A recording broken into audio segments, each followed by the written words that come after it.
我喺新會揾到咗平行時空嘅火車路線，探索100座被時間遺忘嘅舊建築，新寧鐵路遺址建築嘅探索。上期咧就探索咗匯成站，本期咧從匯成站出發前往都會站。火車路線咧就順住東門路大概300米呈45度左彎，就進入朝江路。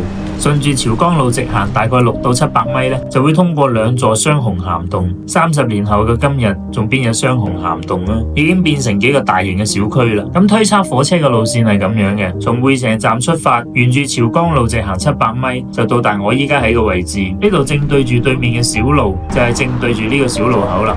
咦？呢度會唔會就係艾水哥講嘅雙紅涵洞呢？過2個雙紅涵，然後佢就可以睇到美麗嘅鬼風山啦。本身咧，我以為火車線咧就係沿住小路直行。1月份過嚟踩點嘅時候咧，就斷定火車線就係咁樣行噶啦。當時仲認為都會村委會咧就係都會站嘅位置。今日再研究咧，又有啲唔同嘅睇法啦。艾水哥又驚喜喎！你以為原路線係沿住都會一直過去呢，就錯啦。就係行過第2個紅涵之後，你大概50-60米呢，你右側嘅45度角斜啊出去東北角呢，啲嘢又幾塊雙紅涵嘅殘骸，令你驚喜不已啊！我屌！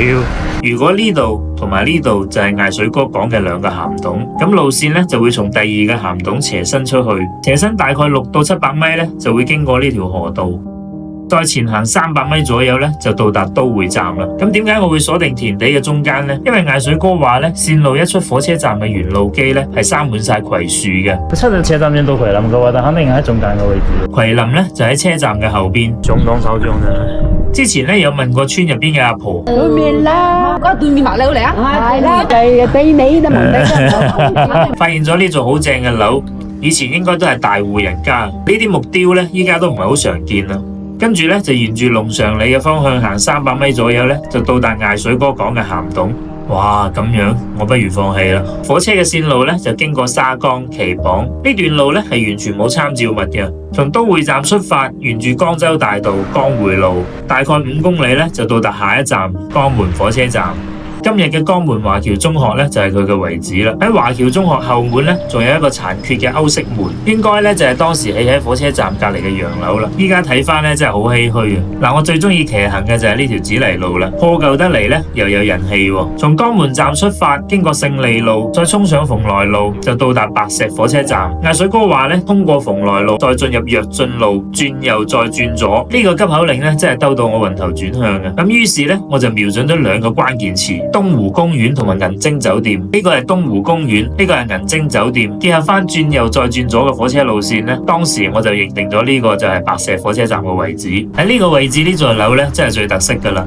好啦，終於都揾到白石火車站啦。但係剪片嘅時候咧，對比翻火車站嘅距離咧，咦？點解得1.7公里嘅？江門站到白石火車站咧，大概係3公里喎。當時仲買咗杯飲料慶祝揾到啊，真係白開心一場啊！嗱，依家睇翻咧，就發現白石橋嘅彩虹大廈咧，先係白石火車站嘅位置。2站之間咧，大概係3公里，呢個距離先至啱啦嘛。線路一出白石站咧，就會經過白石河。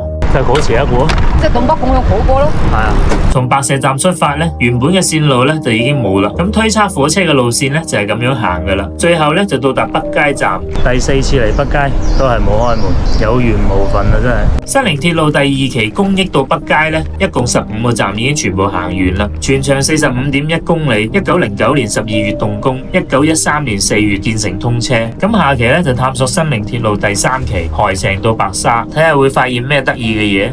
哇，很多啦，300個。而且仲佢本事拍成一個視頻，佢幾廿幾回神啊！